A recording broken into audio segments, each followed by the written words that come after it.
Ikinababahala ng isang eksperto ang pagdami ng mga kaso ng mga nagkakasakit sa pag-iisip sa mga lugar na hinagupit ng Bagyong Yolanda.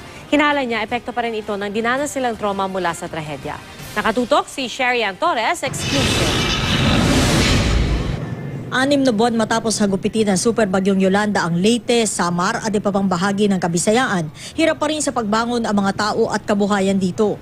Pero ang isa pang problema ayon sa isang eksperto, ang patuloy na pagdami ng mga kaso na nagkakasakit sa pag-iisip. That's true. It is increasing. Ang karamihan dito is yung schizophrenia. Schizophrenia is thinking disorder. The causes are multifactorial. We have genes, environment, and other stresses in life. Noong January 2013, 512 psychiatric cases ang naitala ng Eastern Visayas Regional Medical Center. Mataas na raw ang bilang na ito noon ayon kay Verona. Bahagya itong bumaba noong Nobyembre kung kailan na nalasa ang Bagyong Yolanda.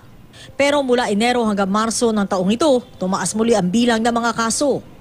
Sabi ni Verona, tanda ito na matinding epekto sa kanila ng Bagyong Yolanda. Sa tala ng Eastern Visayas Regional Medical Center, karamihan sa mga kaso ay mula sa Leyte, Samar at Biliran provinces. Marami sa mga pasyente hindi na raw bumabalik o hindi umiinom ng gamot kaya lumalala ang kondisyon. May iba namang malala na o may schizophrenia na kapag dinala na sa kanila.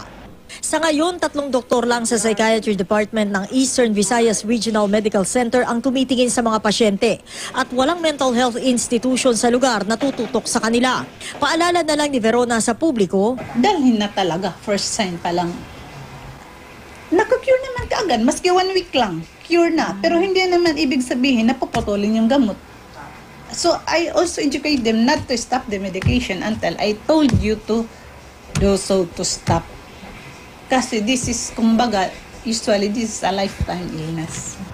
Ilan naman sa mga senyales na nagkakaproblema sa isip ay ang hindi makatulog, laging tulala, hindi mapakali, pag-iiba na ugali, hindi makapagdesisyon ng husto at nagpapabaya sa sarili. Mula rito sa Tacloban, Leyte, Sherry Torres, Nakatutok, 24 Oras.